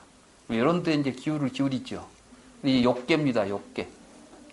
욕계에서는 이제 욕망에 여러분들의 욕망을 충족시켜주는 어떤 특징들을 잘 가지고 있죠. 이 상이라는 건 니미따인데 이 니미따라는 것은 우리가 지각할 때 우리에게 보이는 어떤 그 특징들입니다. 네. 여러분들은 막 아름다운 음악 좋잖아요. 맛있는 음식 좋잖아요. 이런 데다 마음을 기울인다는 거예요, 이게. 근데 이렇게 기울이고 있으면은 그것에 대해서 여러분들이 뭐가 일어나요? 이제 탐욕이 일어나고 또 그것이 안 되면 막 화나고 어리석은 생각을 가지고 또 그런 것만 찾아다니고 이런 것이 일어날 때 사악하고 불선한 사유들이 일어나면 그 특징과는 다른 선을 수반하는 특징의 지위를 기울여야 된다. 그러니까 이제는 그 악하고 불선한 것을 버리고 착하고 좋은 것을 찾아서 이제 그와는 반대되는 것들을 선택해서 그걸 이제 하려고 한다는 겁니다. 이게 선악이 분별이 일어나는 이제 처음에는 이것은 안 좋은 거니까 좋은 걸 일으키자. 여기도 아직 분별이 남아 있죠. 이제 여기에서는 이제 도덕적으로 착한 사람 이런 것들이 서로 구별이 돼가지고 착한 것을 추종하죠. 그래서 우리가 초선을 성취하면 이요각 불선법 한다 이렇게 돼 있잖아요. 이제 악불선법을 멀리하고 선법을 가까이 한다. 여기까지가 지금 이야기를 하는 거예요. 그렇죠? 그러면 여러분들이 이제 거기에서 또 만족감도 생기고 내가 착한 일을 하니까 나는 착한 사람이야 하면서 이제 더 자긍심도 생기고 뭐 이런 것도 생깁니다. 그런데 그걸 보면 거기서 끝나는 게 아니라는 거예요. 그런데 그것을 또 거기에다 이제 우리가 또 마음을 기울이고 하다 보면은 뭐가 생기느냐? 탐욕을 수반하고 분노를 수반하고 어리석음을 수반하는 사악하고 불선한 사유들이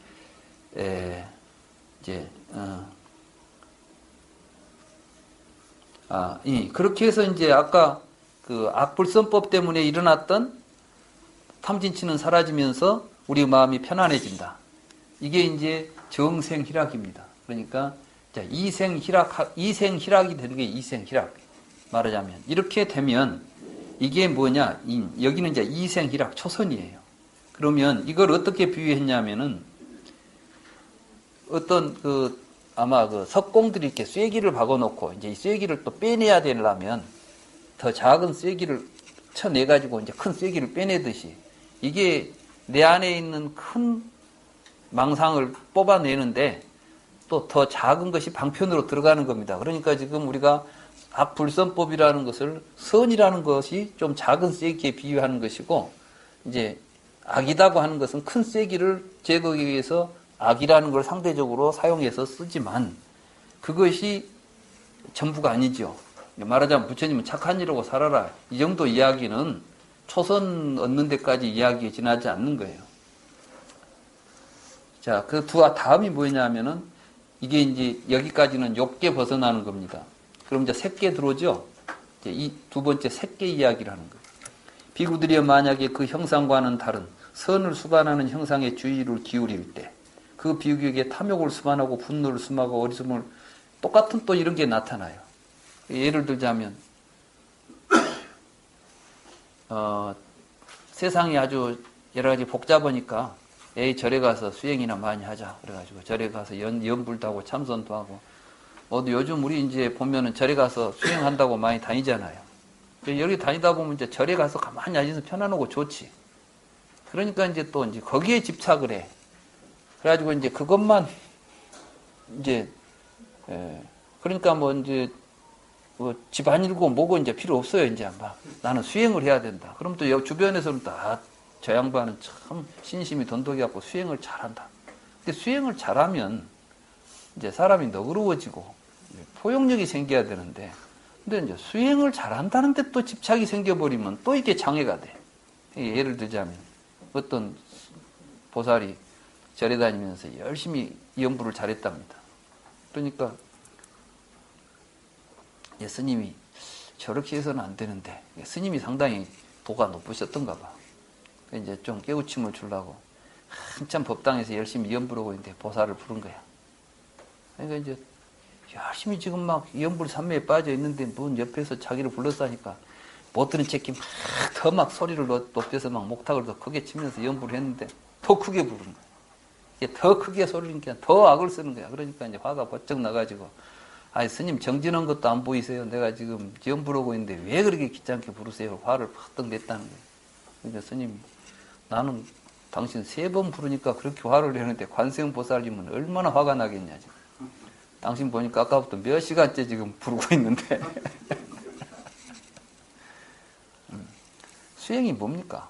우리 마음속에서 언제 어느 때나 이 탐진치가 일어나지 않도록 하는 건데, 이거이 좋은 것이라고 붙잡고 있으면 또 그것을 또 방해한 것 같으면 괴롭고 그런단 말이에요.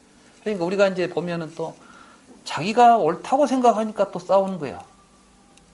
자기가 옳다고 생각하니까. 그래서 도덕적으로 깨끗하다고 하는 사람이 또 어떻게 보면, 여러분들 보면 그런 사람들 있잖아요. 참 도덕적으로 흠잡을 데가 없는데 그 사람이 좀 불편한 사람들 있죠. 가면 밤낮 뭐 이래야 되는데 저래야 되는데 했었고, 이런 것들도 사실은 장애예요. 그래서 이제 수행을 하면서 어떤 어떤 경지에 머무르려고 하는 거예요. 이런 이것도 집착이고 이런 마음들을 이야기하는 겁니다. 그렇게 해서 이제 그때 이런 생각들이 좋지 않은 것이다라고 결함이 있다. 괴로운 과보가 있다. 이것들이 우리에게 재난이 있다. 이런 사유들입니다. 아, 내가 이러고 하니까 계속해서 뭔 장애가 생기는구나. 이게 우리의 삶을 가로막고 있구나. 이런 걸 이제 깨닫는 거예요. 이렇게 해서 불선한 사유들을 이제 그걸 이제 멈추게 되죠. 확인하게 되고, 확인하면 이것이 잘못됐다는 것을 자기가 확인하는 거예요. 이 확인을 통해서 사라지게 됩니다. 그러면 마치 젊은 총각이나 처녀가 죽은 뱀이나 개나 죽은 사람을 목에 걸쳐주면 곤혹스러워하듯이, 말하자면 당신 참 착한 사람입니다. 당신 참 훌륭한 사람이다. 이런 거 해주면 좋다고, 그런 게 이제 죽은 개나 죽은 뱀 가지고 뒤집어 쓴 거나 다를 바 없다는 표현이에요. 그러니까 여러분들이 뭘 하면서 막 착한 사람 잘하고 훌륭한 사람 막 이런 칭찬받기를 좋아하다 보면 칭찬 때문에 또 칭찬받는 교만한 마음이 생겨서 이것들이 이런 것들을 이제 싫어하고 부끄러워하듯이 이제 버리고, 그렇게 해서 그 사유들의 재난을 확인할 때 이렇게 이제 2선을 이제 버리고 3선으로 올라가는 것이 3선과 4선 이야기가 두 번째입니다. 세 번째. 이 3선과 4선은 사실은 이제 내용은 같은데 점점 더 깊이가 달라지는 것입니다. 3선에서도 사심이 이제 생기죠. 3선을 수행하면은 선과 불선의 마음을 버리고 모든 걸 평정한 마음을 얻게 되고, 제 4선에서는 정말 평정한 마음이 이제 뭡니까? 청정해진다고 그래요. 청정. 그래서 사심 청정해진다 이렇게 표현하는 건데, 그래서 3선과 4선은 내용상으로는 항상 리밋다는 같습니다. 그래서 여기서는 이제 비구들이 만약에 그 사유들의 전환을 확인할 때 그 비구에게 탐욕을 수반하고 분노를 수반하고 어리석음을 수반하는 사악하고 불선한 사유들이 일어날 때 거기에다가 주의를 집중하지 않고 주의를 기울이지 않는다는 것은 뭐냐면, 이제 내가 꼭 착해야 돼. 내가 꼭 이것만 해야 돼. 이런 데 이제 집중을 안 한다는 거예요. 이렇게 함으로써 뭐가 되냐면은, 이제 아까 우리 스님, 저는 그 스님께서 우리 명상 지도를 하실 때 보면은 뭐 잘하려고 더지 말고 항상 있는 그대로 잘 관찰하고 항상 있는 그대로 자연스럽게 살펴보고 이게 이제 사심으로 가는 거예요. 자꾸 마음에다 뭐 대놓으면 막 이렇게 이것이 해야 되는데 안 된다. 여러분들 수행하다가 이제 번민이 일어나잖아요. 어째 나는 요즘 막 어떻게 수행이 잘 안 된다고 했었고 수행이라는 것은 마음 편히 하는 게 수행인데 수행하다가 마음이 불편해지면 그건 잘못 수행한 거예요. 수행은 잘하고 못하는 것이 없어요. 저는 우리 스님께서 이제 명상 지도하시는 것을 보면서 항상 스님이 직접 이런 것들을 삶 속에서 계속 체험하시고 있으니까 저런 말씀을 하시는구나. 저는 항상 감동을 합니다. 여러분들이 이제 스님 지도를 잘 받으시면 여기 경의 가르침과 조금 더 다름이 없을 것이다. 저는 그렇게 생각을 합니다. 그러면 이제 불선한 사유들이 사라지고 소멸된다고. 그렇게 해서 이런 경지를 눈 있는 사람이 보고 싶지 않으면 눈을 감거나 다른 것을 쳐다보는 것 같다. 이런 것들은 뭐냐면 이제는 이러한 우리들의 지각에 의해서 드러나는 여러 가지 감각적인 우리의 우리가 색수상을 할 때 수 있죠. 기쁨, 슬픔 이런 고락의 감정들 이런 것들이 다 뭘로 해서 생깁니까? 우리들의 이 신체적 구조를 통해서 일어나는 것들입니다. 이런 걸 보고 색계라고 그럽니다. 그래서 사선까지를 색계선정이라고 말합니다. 이렇게 되면은 여기에서 이제 색상을 버리는 거예요. 색상을. 색에 대한 이런 모든 차별상을 내던져 버리게 되면 이때 이제 공처상으로 옮겨간다. 이렇게 돼 있어요.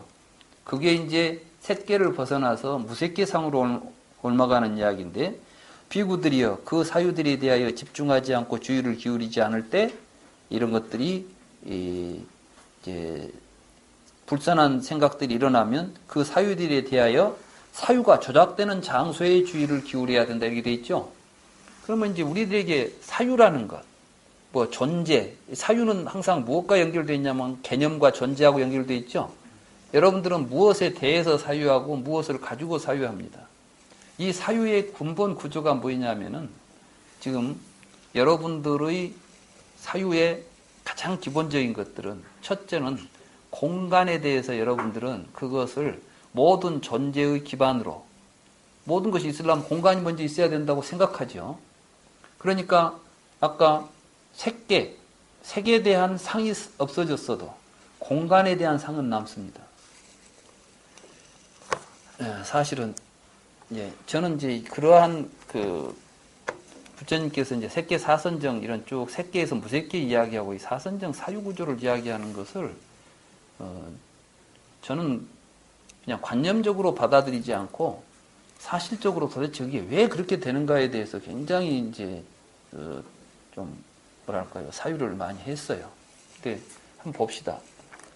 여기 책이 있죠. 이 책이 여기 여러분들에게 지각에 의해서 책이 이렇게 있다고 하면 이 안에는 빈 공간은 없죠. 있습니까? 없습니까? 제가 지금 책을 옮기겠습니다. 옮겼습니다. 책만 옮겼죠. 근데 여기 아까 없던 공간이 새로 생겼다고 여러분들 생각하죠.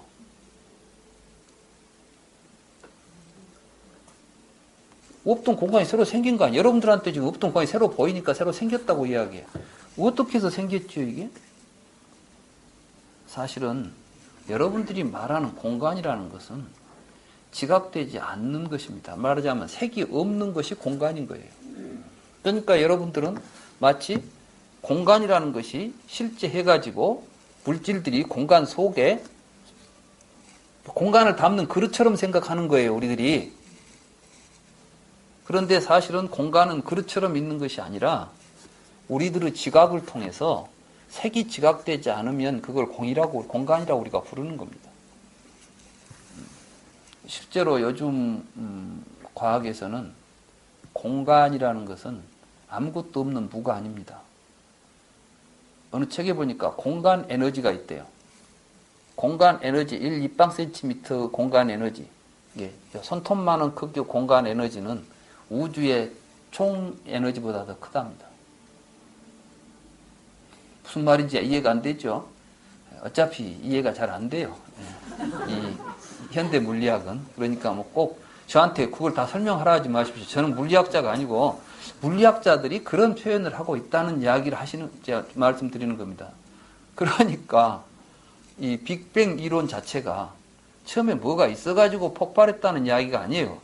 빅뱅 이론은 뭐냐면 우주의 출발점이 뭐냐 그러니까 무엇이 아니라 그냥 폭발이라는 사건이다 이야기를 하는 거예요. 뭐 폭발했다는 거예요. 우리는 폭발하면 무엇이 폭발했냐 이렇게 묻잖아요. 아니 그냥 폭발했다니까. 그러고 나서 무엇이 생겼다 이 이야기야.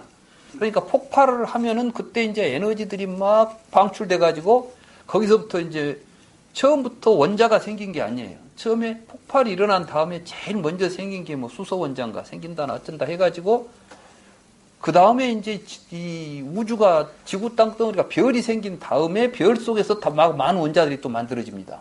그러니까 우리는 지금 별이 원자론에서는 원자가 모여가지고 별이 돼 있다고 생각했는데 빅뱅 이론에서는 오히려 별이 만들어지면서 별이 형성돼가지고 거기서 또 새로운 원자들이 막 만들어지는 거예요. 그러니까 원자도 빅뱅 이후에 만들어진 것이라는 거예요.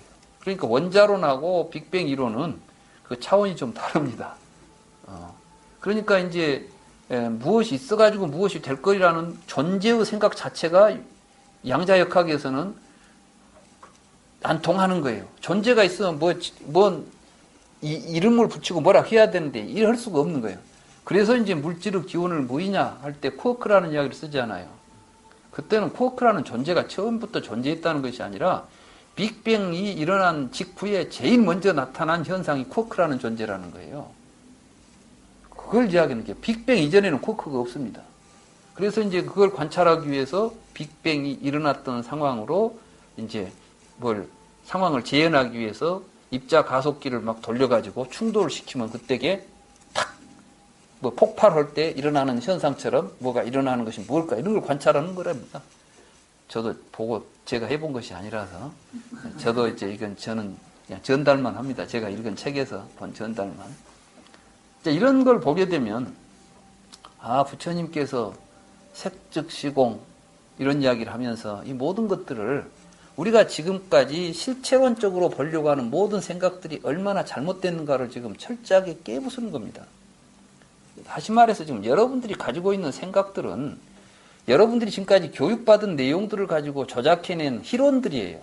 이 희론을 정멸해야 되는데 희론을 붙잡고 사니까 문제가 생긴다는 것이 이것이고, 그러니까 그 희론이 조작되는 장소의 구조를 알아야만 희론도 멸할 수가 있다. 이게 참선이에요. 불교 수행은 바로 그런 걸 정확하게 관찰해가는 것이죠. 그러면 아까 이야기했듯이 색상이 멸하면 공처상으로 가게 된다.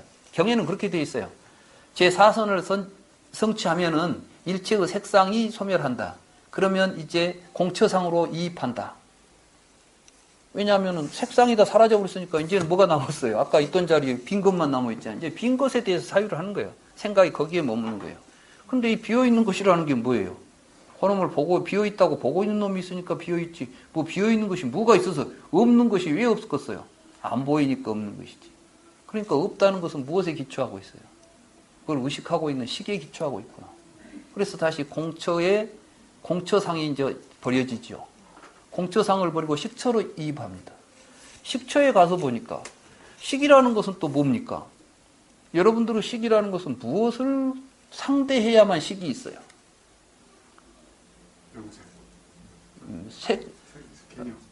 개념도 개념이지만은 어찌 됐든 간에 한번 생각해 보세요. 여러분들이 잠을 잘 때 여러분들의 의식이 깊은 잠에 빠져 있으면 있겠어요, 없겠어요? 있다 없다 하면 안 돼. 왜냐하면 없다 그러면 없는 것은 나올 수가 없어. 있는 것은 없어질 수가 없고. 우리는 항상 있다 없다는 생각 요것에 사로잡혀가지고 세상을 판단하다 보니까 뭔 생각만 나오면 모순에 빠져버리는 거예요. 부처님은 지금 있다 없다라는 생각을 버리라고 중도를 이야기한 거예요. 유무중도를. 그러니까 부처님은 중도가 뭔가를 이해한다는 것이 간단한 이야기가 아닙니다. 그래서 제가 중도 이야기를 할 때마다 중도를 설명하기 위해서 제 아마 불교 강의는 중도까지 설명하는데 절반 이상이 걸려요. 왜냐하면 그만큼 중도의 이해를 올바로 해야만 부처님 말씀이 잘 이해가 될 수 있기 때문에 그렇습니다. 그러나 아무튼 있다 없다를 떠나서 연기하는 거예요. 조건이 있으면 일어나는 거예요. 빅뱅 이전에 세계는 있었어요, 없었어요? 없었다면 빅뱅이 일어날 리가 없는 것이지. 없었다면 무엇이, 있었다면 무엇이 있었겠어요? 있다 없다를 떠나서 이게 연기예요. 조건이 생기면 발생하는 거지. 근데 아무튼 이제 이 시기 대상이 아까 공간이 대상으로 있으니까 대상을 통해서 우리가 식이 있다는 걸 추론해냈지 않습니까? 이게 사유가 지금 계속 조작되는 거예요. 그런데 이 식이라는 것은 보니까 무엇이 있어야 하는데 색도 없어져 버렸죠. 공도 없어져 버렸죠. 식만 달랑 있으면 뭐가 되겠어요? 식이라는 것 자체가 의미 없어지잖아요. 이제 무소유로 가는 거예요. 아무것도 없구나. 사실 무소유처라는 것은 가진 것이 없다는 것이 아니라 도무소유. 도대체 있다고 할 만한 것이 아무것도 없구나. 그래서 이게 이제 여기에 빠지면 허무주의입니다. 아무것도 없다. 근데 아무것도 없다면 도대체 아까 뭐 식은 뭐고 공은 뭐고 지금 현실적으로 있는 것들은 또 뭐가 되겠어요? 그래서 다시 어떤 사유가 있냐면은 유도 무도 아닌 비유상 비무상이라는 생각을 해요. 다시 말하면 있지도 없지도 있다고도 할 수 없고 없다고도 할 수 없는 그 어떤 것들에 근거해서 유도 나오고 무도 나오는 유와 무의 그것을 종합해서 그것을 가능하게 해주는 근원적인 존재를 비유 비무의 어떤 걸로 이야기합니다. 이게 사실은 우파니샤드에서 이야기했던 브라만이나 아트만적인 것들이 비유 비무적인 거예요. 왜냐하면은 유도 아니고 무도 아니고 유와 무를 다 같이 포함하면서 존재하는 것보다도 더 크고 우파니샤드를 이제 여러분들은 안 보셨겠지만 우파니샤드에 보면은 세상의 존재는 브라만의 4분의 1에 지나지 않는다. 그러니까 유는 그 말은 뭐예요? 브라만 자체는 유도 아니고 무도 아닌 유와 무를 동시에 포섭하고 있는 보다 더 큰 존재다. 이런 이야기를 하는 겁니다.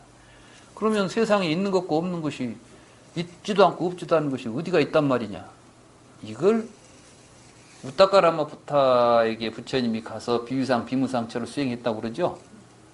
그러면 그게 어디가 있습니까? 라고 물었을 때 우타카라마 부타가 칼날을 들고 와서 보여줬다는 거예요. 그게 뭐냐면 칼을 보면 이쪽 면과 저쪽 면은 모순되지요. 오른쪽 면과 왼쪽 면은 절대로 동일할 수가 없죠. 만날 수도 없어. 그런데 칼날은 그러면 오른쪽 면입니까? 왼쪽 면입니까? 이제 우타카 라마부타가 그걸 이야기하는 거예요. 유와 무가 모순이지만 그 모순이 만나는 지점은 유도 아니고 무도 아닌 게 있다.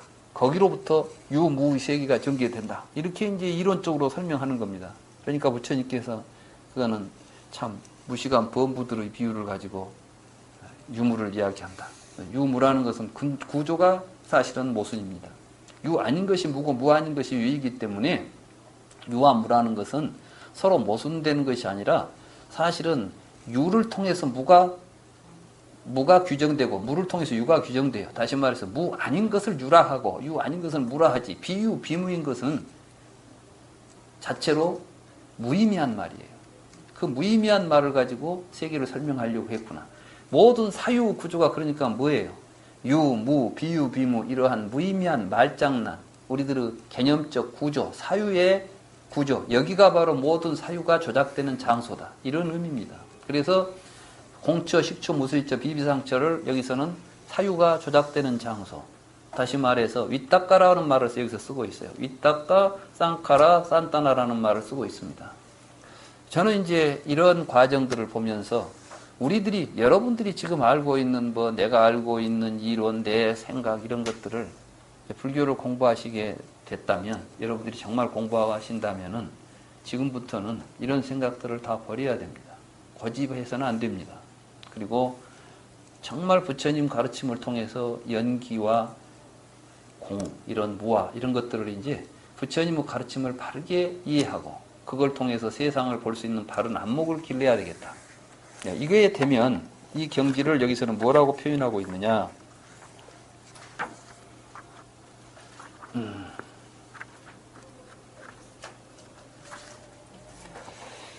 마지막에 보면 비구들이여 이와 같이 수행한 비구를 사유 방법과 과정에 통달한 사람이라고 하나니.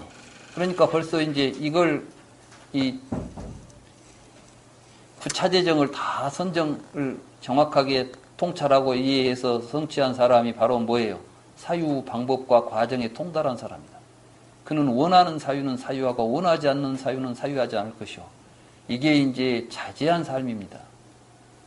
이때 여기서 중요한 건 뭐냐면은 결국 우리는 사유를 통해서 세상을 이해하고 살 수밖에 없어요. 사유하지 않고 그러면 목석처럼 살라는 건 아니죠. 아까 이야기했죠. 어떤 사람은 사지를 잘라내도 거기서 어떤 생각을 합니까? 은인이다. 이게 뭐예요? 원하는 사유는 사유하고 원치 않는 사유는 사유하지 않는다. 우리가 해야 될 일, 우리가 바라는 삶을 위해서 해야 될 사유를 우리가 하는 거예요. 그러니까 부처님이 자유롭게 사유한다는 것은 욕심에 끄달려가지고 지 욕심대로 하는 걸 자유라고 말하지 않습니다. 이건 욕계에서의 망상이지. 근데 우리는 지금 우리 주변에서 자유라는 것은 욕계의 망상을 자유라고 하고 욕계의 망상을 추구하는 것을 자유에 대한 추구라고 하고 그걸 추구하니라고 자유민주주의 한다고 하고 막 하다 보니까 자유운동 해놓고 나면 다 또 지 욕심대로 가더라고. 지금 우리가 민주화 운동을 그렇게 피비린내나게 했으면서도 그렇게 피를 흘리고 했으면서도 결국은 민주화해 되어났을 때에 크게 달라진 게 없잖아요. 결국은 욕망을 추구하는 그 자유를 달라는 것 위에 뭐가 있었습니까? 불교는 진정한 자유는 그런 게 아니라 모든 욕망을 벗어나서 우리가 정말 다투지 않고 살고 우리가 정말 평화롭게 살 때 필요한 것이 뭔가 하는 것을 올바로 생각해서 그걸 실천하는 삶으로 가는 것이에요. 그러기 위해서는 모든 이론도 모든 것도 사실은 근본이 다 조작된 것이라는 것을 알고 자본주의든 뭐든 이건 사실은 다 공산주의든 뭐든 다 이론입니다. 희론입니다. 이 희론을 떠나서 어떤 이론도 우리는 만들 수 있습니다. 무엇을 위해서? 우리 중생들이, 우리 모든 생명들이 함께 행복한 삶을 살기 위해서는 어떤 이론도 만들 수 있지만 어떤 이론도 사실은 다 부정할 수도 있는 것입니다. 중요한 것은 우리가 다투지 않고 서로 행복하게 사는 것이지 옳고 그른 이론을 가지고 시시비비를 가리는 데 있지 않다는 것을 이 경은 보여주고 있습니다. 그래서 저는 이 경이 우리가 앞으로 이제 수행을 해갈 때 굉장히 중요하게 마음에 새기고 공부해야 될 의미 있는 경이다. 그래서 오늘 여러분들에게 소개해 올렸습니다. 이제 저하고 공부가 이제 이번 학기는 오늘 제하면 2번 남아 있죠. 그래서 참 하고 싶은 이야기는 참 많습니다. 그리고 이 경 하나하나가 저는 이 경을 번역하면서 또 경을 읽으면서 사실은 경 하나하나가 그냥 넘어갈 수 없는 이야기들입니다. 그 많은 부처님의 경전들이지만은 읽어보면 모든 경에 깊은 뜻이 있어서 어느 하나를 버려두고 갈 수 있는 내용들은 아닙니다만은 이걸 다 하기는 너무 시간이 또 우리에게 주어진 시간이 많지 않기 때문에 다음 시간에는 독사의 비유경. 독사의 비유경은 이제 무아라는 불교의 무아사상, 공사상을 우리가 잘못 이해하면 안 된다. 이건 제가 지난번 금강경 강의할 때도 인용했던 경입니다만은 워낙 중요하고 또 그동안 불교 사상에서 굉장히 큰 영향을 끼친 경입니다. 그러니까 다음 우리 공부할 때는 제 14번째 경 독사의 비유경을 가지고 공부할 테니까 그걸 좀 읽어오시면 다음에 공부하는 데 더 도움이 될 것 같습니다. 오늘 제 이야기는 여기서 마치도록 하겠습니다.